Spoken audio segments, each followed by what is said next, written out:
Good afternoon, sir. Good afternoon. Yes, sir. Can we meet you, sir? Yes, of course, I'm here. All right. Your name and what you do, sir. My name is Rashid Ekonte. I'm a Sierra Leonean, and I have industrialized cassava production and cassava processing. So now I am actually producing cassava and transform it into gari and other products. Okay. So, sir, I heard from a reliable source that you and the president of this country, His Excellency Julius Madabio, you went on a journey to the country of Senegal. Can you tell our viewers the reason for traveling with the president?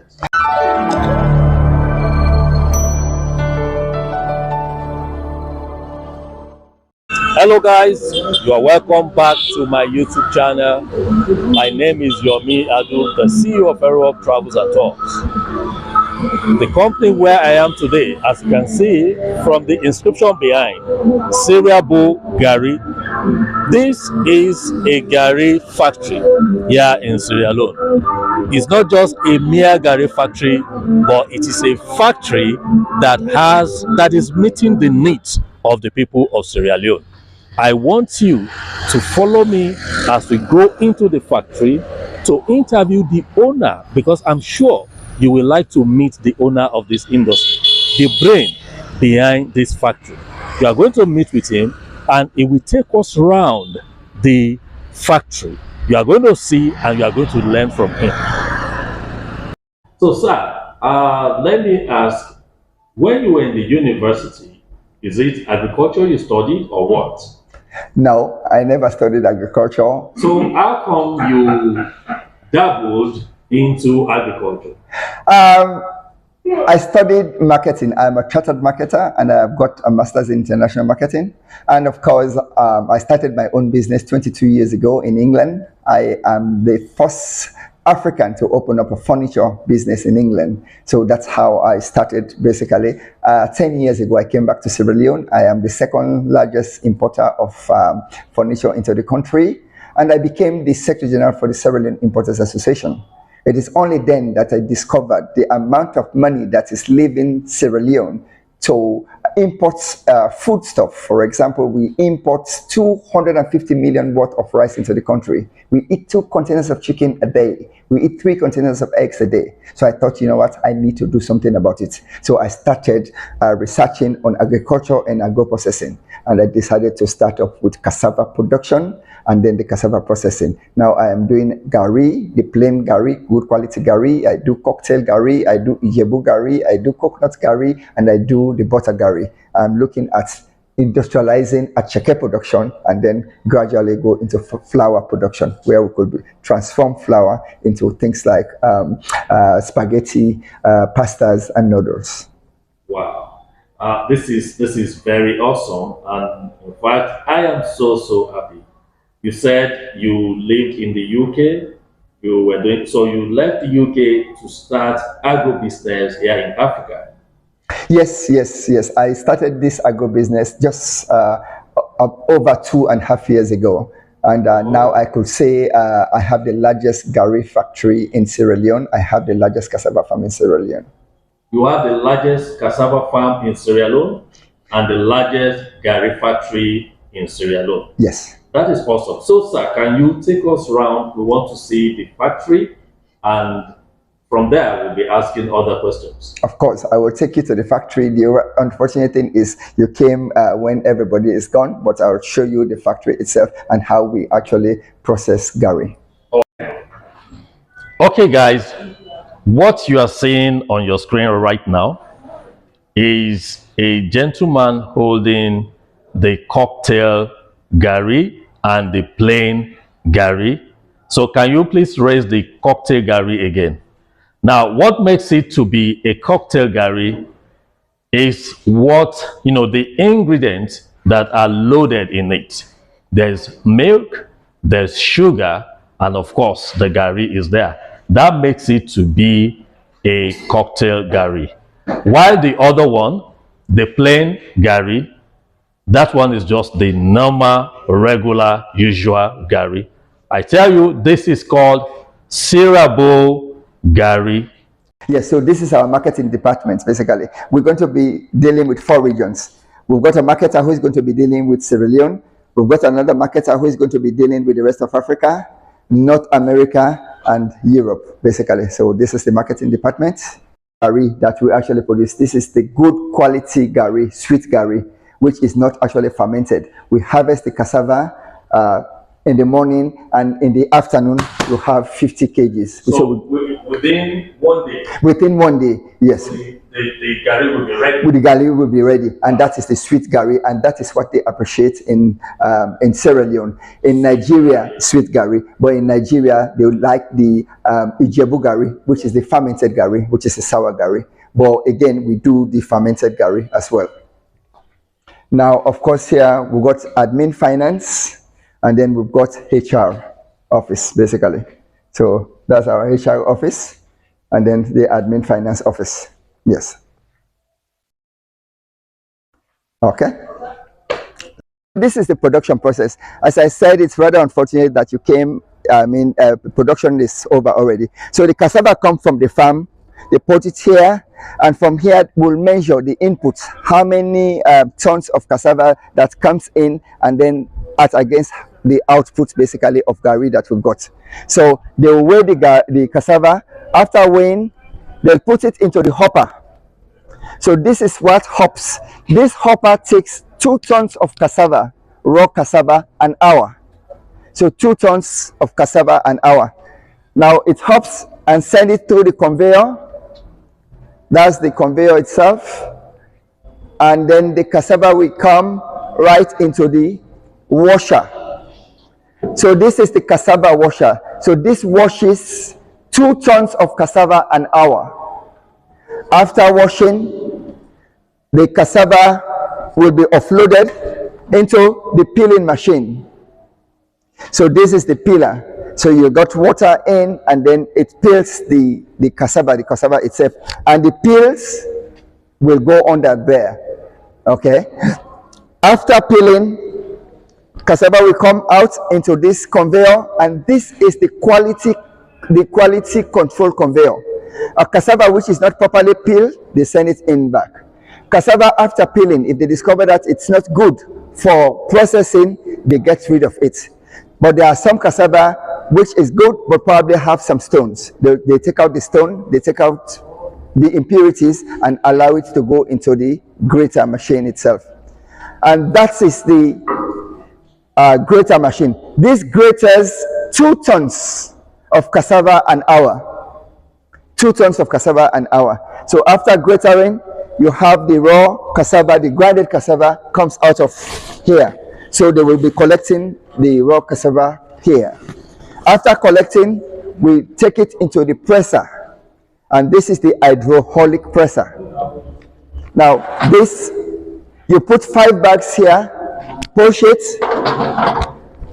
do very little. All what you do is you just press this, and it presses the cassava and gets rid of the starch.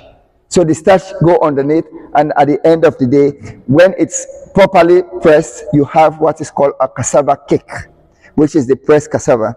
Now take the pressed cassava out and you put it into the sheave. Now this is the sheave.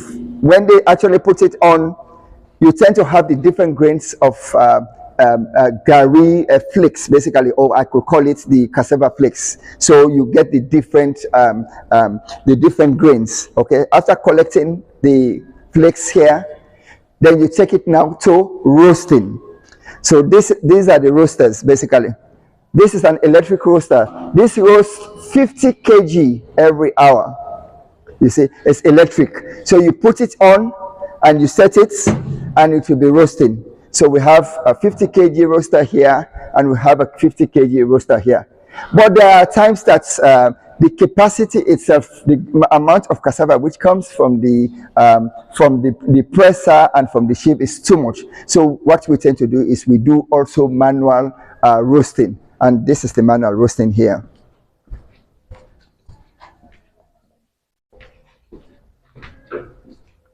So here we have 3 fryers. These are the manual roasters. So we've got guys here, they'll get the firewood underneath.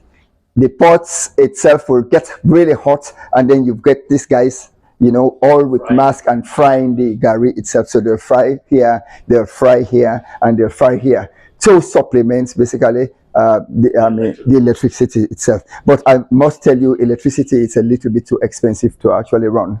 So after roasting there, this is the quality control desk covered with white cloth. This is where we do the finishing. So every little dark black spot, whatever needs to be cleaned is sorted out, is cleaned properly before actually they put it into this big bowl, which then before they take it for the packaging itself. This machine here package 25 kg gari. So this is the packaging for 25 kg, and then this is the packaging for the 50 kg. So 50 kg packaging machine, and then once you finish packaging it, you've got the machine that sews the gari itself, the bag itself. So you sew the bag itself, and the bag drops here. Okay, but again we have the chassis basically, which are the 500 grams, the 1 kg, the 150 grams, and 250 grams. This is the machine that does that basically. Okay, so with this machine you can do the smaller chassis. I'll show you those smaller chassis basically. If they were working, you could have actually appreciated it when they would be doing it, but it's so fast. So now what we've done is we've ordered for 3 extra machines to do those type of packaging. Okay.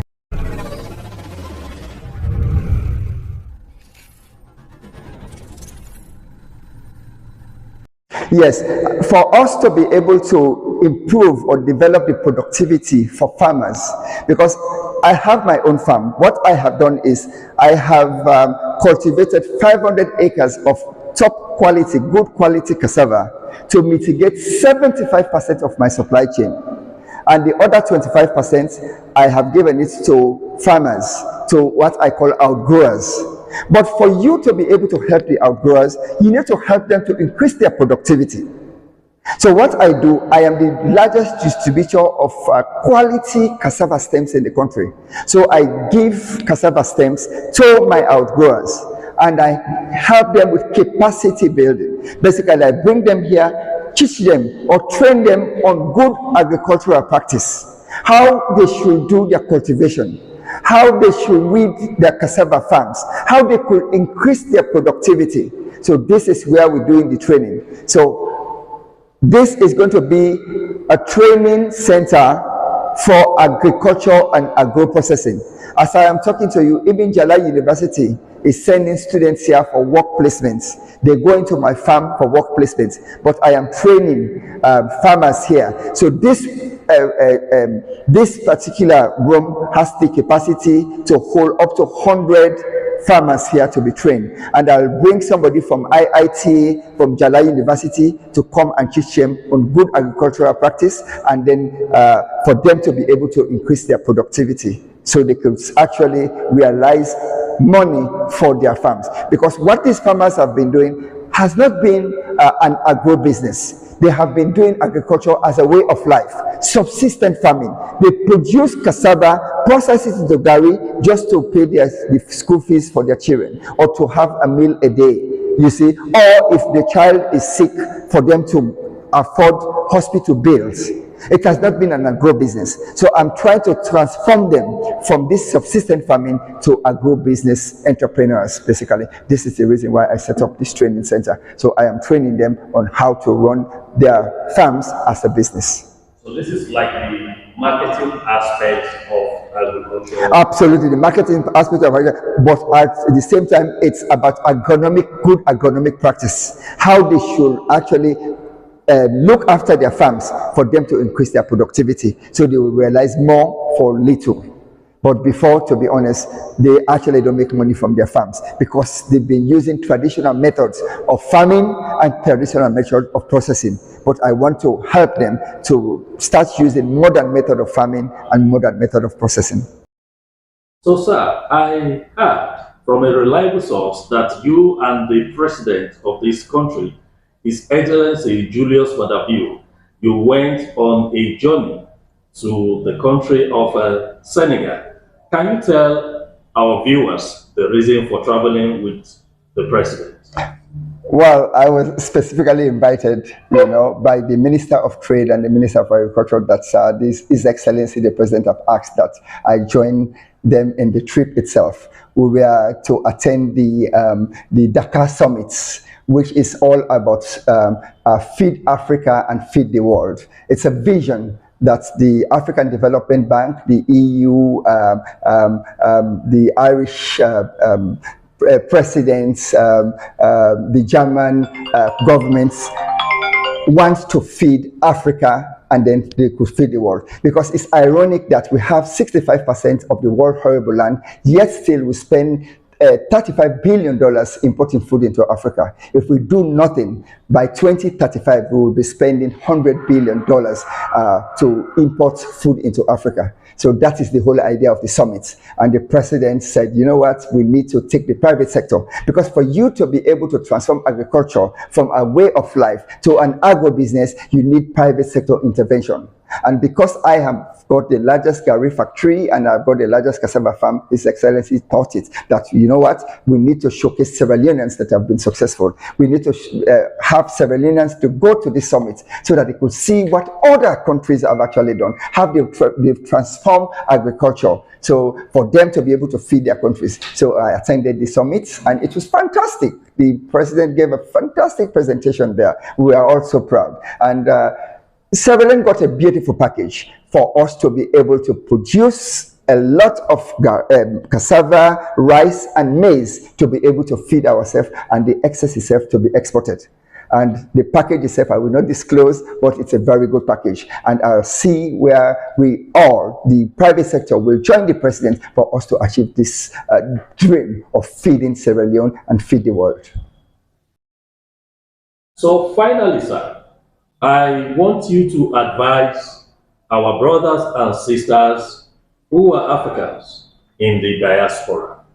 I want you to advise them about Africa, because I know, and as I always say it on my channel, Africa can be genuinely developed by Africans. So what is your advice to our people? To be honest, I can't argue with your thoughts. I am an African.